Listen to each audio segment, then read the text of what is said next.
What is up, guys? Welcome back to another GeekaWhat video. In this one, I'm going to be building an awesome white-themed gaming PC build that not only looks the part, but performs super well too, guiding you guys through all the parts that make it possible, how to assemble it step by step, and of course, diving nice and deep into the performance of this build a little bit later. Let's do this.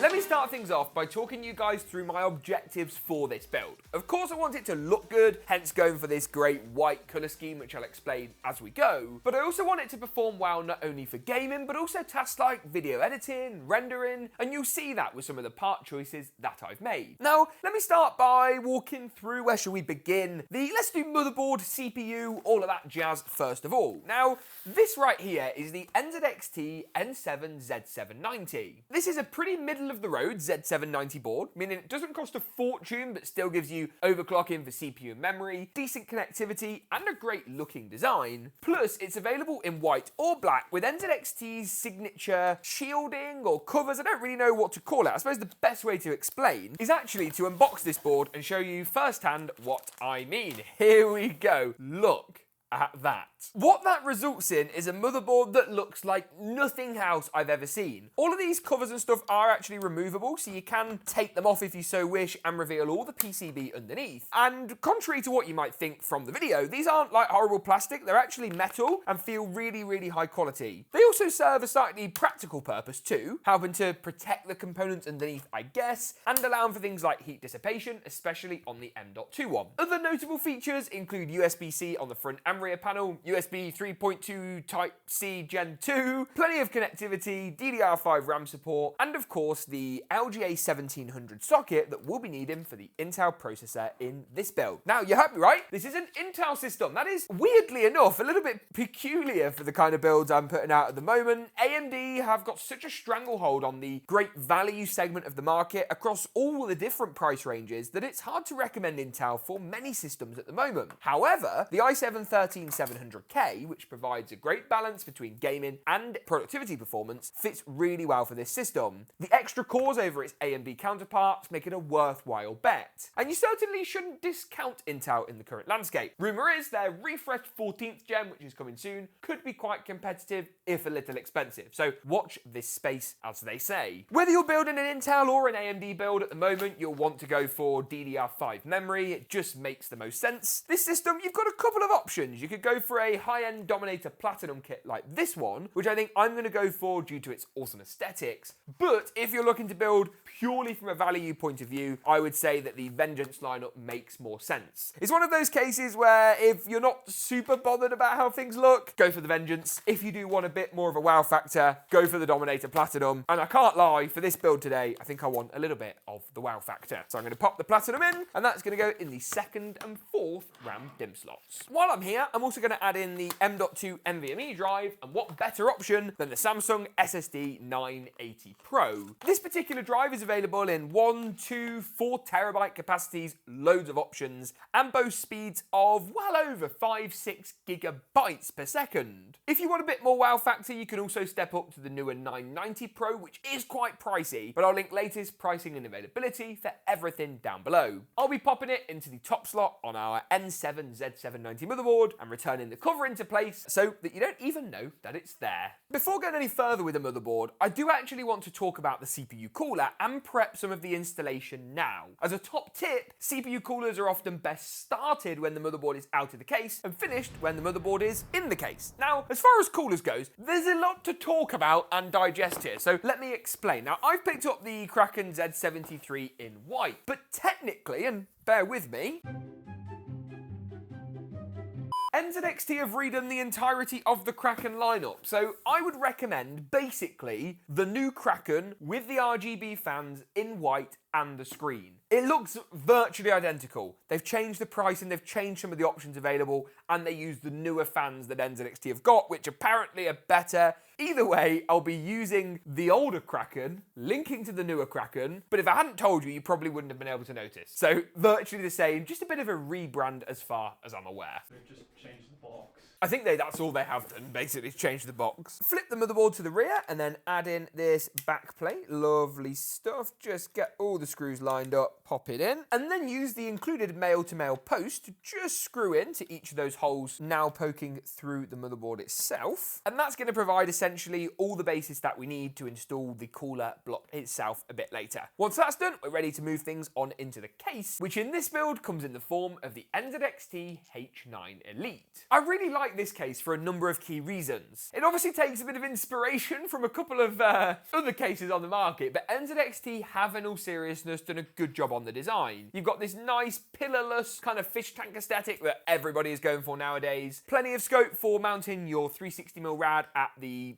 front side mount or at the top. The chimney airflow where you can pull air in from the bottom and push air out the top using the heat rises principle, and it's available in white or black. So that's enough chatting. I'm going to pop the motherboard into the case and strip down the whole design panel by panel. Lovely perforated rear panel on this as well for awesome airflow, and then lay it flat on your table, making the next part a little bit easier. Just careful not to break the case or your table. Slide the motherboard on in. The rear IO is going to poke out the back, get it all lined up. You can instantly see why I went for the board, at least from an aesthetic point of view. It looks so good. Couple of screws, I say couple, 3 at the top, 2 across the middle, and 2 down the bottom to complete the whole of the motherboard installation and ensure it isn't going to go anywhere. And for those asking, yes, you can get away with putting 2 or 3 screws in, but please don't. Just put them all in, save yourself any hassle or any problems later down the line. The next thing to do is to take out this top radiator bracket. Now, I love it when brands do stuff like this because it means installing the radiators a lot easier. Basically, you take this thing out, add the rad onto here, and then screw this back in. It means you haven't got to try and squeeze the screwdriver into really awkward places. It's just not going to work. So I'm going to pop the radiator and fans onto this bracket. Fans are obviously going to exhaust air out of the case through the radiator and hopefully in turn keeping the CPU nice and cool. The next component I'm going to pop in is the power supply. Now, I obviously want to put the GPU in because that's the more exciting bit, but the PSU now is just one less thing to deal with later. 750 watts is going to be fine. This is a pretty efficient system. It's amazing nowadays how, especially with Nvidia's lineup of 40 series cards, how power efficient everything has got. I have also picked up a couple of white PSU sleeved cable extensions from Easy DIY Fab. These are going to make the build look a lot better and only cost about $25 or $30. I'll link everything though for latest pricing and availability down at Amazon and Newegg in the description below. I'm going to add the power supply and that's installed in the rear of the case, wire up the motherboard and the CPU, and then we can finally move on to the graphics card. In order to pop the graphics card in, these things aren't always simple. I am also going to add in the vertical GPU mount, and then I promise we'll take a closer look at the card itself. Now look at this. This is the NZXT vertical GPU mount kit, and it's made specifically for next-gen GPUs. Now, not only does it have 3 slots allowing for triple slot designs, this is a more modest 2-slot card, but still worth pointing out. It's actually going to sit on our existing PCI lanes, and what that means is you've still got plenty of clearance at the front, so that even thick 3 or 3.5 slot GPUs are still going to receive sufficient cooling. Plus, of course, I'm going to add in, to finish things off later, a couple of fans at the bottom to make sure we've got even more airflow. In order to install the vertical mount, I need to remove all of the existing PCI lane covers. Some PCI lanes actually have bars between each of the lanes, preventing you installing an adapter like this. Thankfully, this NZXT H9 Elite is made for the installation of a vertical GPU mount, which makes life, obviously, a lot easier. Then the mount itself slides into place. A couple of screws will hold it in. It's finally time. Let's take a look. Now, Palit reached out and said, James, would you like to take a look at one of our all-new graphics cards? In fact, at Computex this year, when I met up with them, I was like, guys, you know what I want? I want you to make an all-white GPU. And I'm obviously not going to claim credit. I'm sure they were working on this already, but they've done it. And honestly, that fills me with so much pleasure and excitement that I can't even begin to describe. Ah! It looks so good! Oh my God. Peel. Peel? Here we go. Today just keeps on getting better.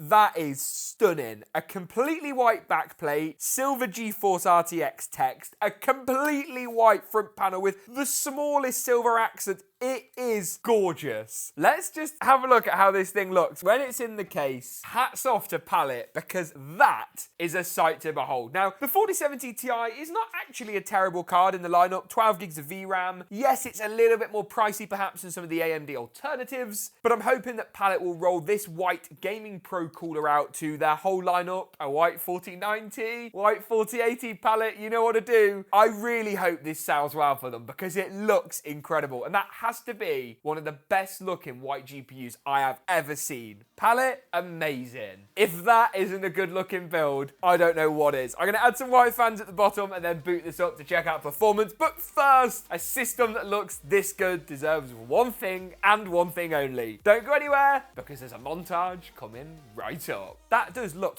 incredible though, doesn't it?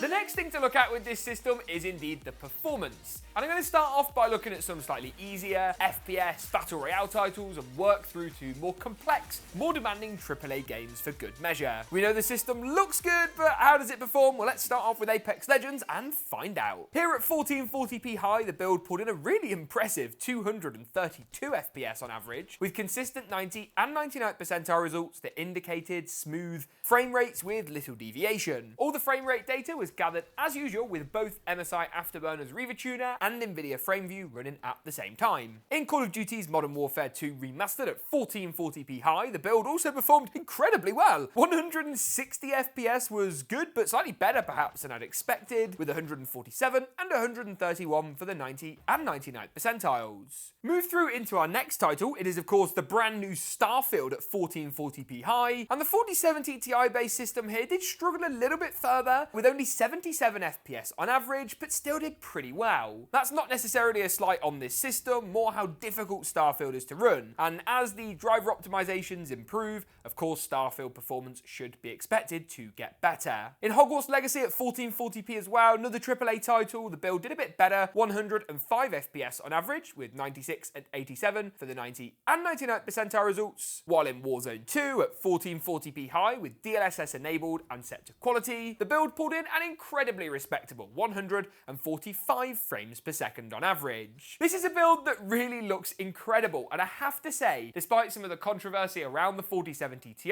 Palit have done a sensational job making a white card that really is all white and looks the business. If you enjoyed this video though, make sure to drop a like rating, get subscribed. Any thoughts about this build, pop them in the comments below, and as always, I'll see you in the next GeekaWhat video.